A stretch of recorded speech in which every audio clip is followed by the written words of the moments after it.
Frères et frères dans le Christ, paix, joie, grâce, amour à chacun, chacune de vous, de la part de Dieu notre Père, et au nom de notre Seigneur Jésus-Christ, en ce lundi de la 3e semaine pratiquement du temps de Pâques. Nous sommes dans la 3e semaine et non pas, nous avons fini la 2e semaine déjà, j'ai fait une erreur en parlant de la 1re semaine. Nous sommes dans la 3e semaine déjà, nous sommes dans la 3e semaine du temps de Pâques. Aujourd'hui, le cheminement continue à nous montrer comment ce que Jésus dit est vrai quand il dit que si on le suit, il faut qu'on soit prêt à subir le même sort que lui. Étienne, un des diacres, des premiers diacres, premier martyr, on commence l'histoire d'Étienne, de comment il va être tué parce qu'il a commencé à suivre Jésus. Mais ce qui est intéressant, c'est que le texte nous dit que ceux qui commencent à conspirer contre sa mort, étaient incapables de lui tenir tête dans la discussion. L'Esprit Saint ouvre seulement son esprit, que personne n'est capable de le battre dans la discussion. Il est la preuve de ce que Jésus dit, n'ayez pas peur quand vous serez en face des jugements, parce que l'Esprit parlera en vous. Et on ne pourra pas vous tenir tête. Alors qu'est-ce qui se passe, c'est que ceux qui n'arrivent pas à lui tenir tête, au lieu de reconnaître leurs limites et d'accepter la vérité, commencent à monter des coups contre lui. C'est une chose commune, nous le savons. Malheureusement, parfois nous sommes parmi ceux qui montent les coups contre ceux contre qui n'arrivent pas à tenir tête. Pas parce que ceux-là disent le mal, parce que leur raisonnement est tellement juste, limpide et clair que nous n'arrivons pas à trouver les arguments pour les contredire. Et quand on n'arrive pas à trouver les arguments pour les contredire, on cherche le moyen pour les descendre. La première chose à faire, c'est comment est-ce que nous réagissons en face de quelqu'un qui vraiment dans son raisonnement est vrai, est la vérité. Et nous n'avons pas toujours le courage de reconnaître et d'essayer de changer. Reconnaître que l'autre a raison n'est pas toujours dire que nous adhérons à ça. Étienne raconte, les gens ne sont pas obligés de devenir chrétiens.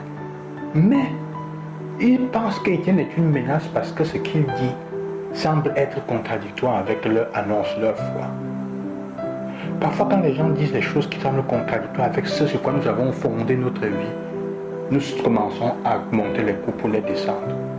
Regarde dans ta vie, il y a probablement quelqu'un contre qui tu es en train de monter des coups parce que la personne, en face de la personne n'est pas capable de... La personne semble être une menace pour ce que tu es en train de vivre, pour ce sur quoi ta foi est fondée. La deuxième chose est l'évangile d'aujourd'hui, où après avoir donné à manger à 5000 personnes, Jésus traverse le lac et on vient le chercher. Et on dit, maître, quand est-ce que tu es parti, tu as traversé le lac? Il dit, vous me cherchez parce que vous aviez faim, parce que vous avez donné à manger, pas parce que vous croyez en moi. Et Jésus, Jésus apporte du bien dans notre vie. Il veut apporter des choses bien dans notre vie. Mais le bien qu'il apporte indique aussi une direction à suivre. Une direction à suivre. La question c'est, pourquoi est-ce que nous cherchons Jésus? Pourquoi est-ce que nous cherchons Dieu? Le vrai problème parfois quand nous cherchons Dieu, ce n'est pas pour se sentir seulement bien. On va à l'église parce qu'on veut se sentir bien. Pour éloigner le mal, pour éloigner les sorciers, pour fuir, pour ne pas être attaqué. Quand tout est en ordre, on va à l'église comme ça. Parfois on n'y va même pas. Alors le vrai problème ce n'est pas seulement pour se sentir bien. Nous ne prions pas seulement pour nous sentir bien. Mais quelle est la décision que nous prenons quand nous avons vraiment prié et que nous avons prêté notre cœur? Ce n'est pas seulement se sentir bien, mais c'est aussi quelle est la décision que nous prenons. Chaque solution dans la vie spirituelle consiste dans le verbe faire, c'est vrai. Mais pas seulement, c'est aussi le verbe croire. Et croire implique une orientation de toute la personne et non pas seulement des actions. Croire ne dit pas seulement les actions, mais toute la personne.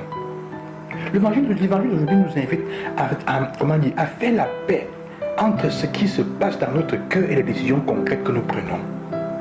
Entre ce que nous croyons et ce que nous choisissons, entre la foi et l'éthique. Souvent, il y a une rupture entre ces deux aspects, entre la foi et nos choix. Ce que nous croyons, ce que nous faisons. Une prière qui n'est pas unie à une authentique à des choix authentiques de bien est une prière stérile. Une prière qui ne conduit pas à des choix authentiques du bien est stérile. La chose que le monde nous reproche le plus comme chrétiens, et même Jésus aussi nous le reproche quand il dit, ils disent mais ils ne font pas, c'est le fait que nous, nous prions mais notre prière est stérile, elle ne nous porte pas à agir.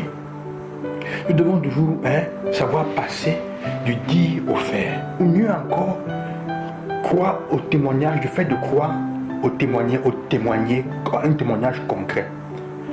Seulement, il n'y a que notre vie qui puisse vraiment nous dire quelle est la foi que nous professons.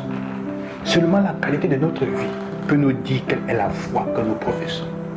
La qualité de tes actions, mais pas seulement de ton agir, mais de toute ta personne. De toute ta personne peut te dire le genre de foi que tu professes. Il y a des personnes qui parlent de tolérance, mais elles ne sont pas tolérantes.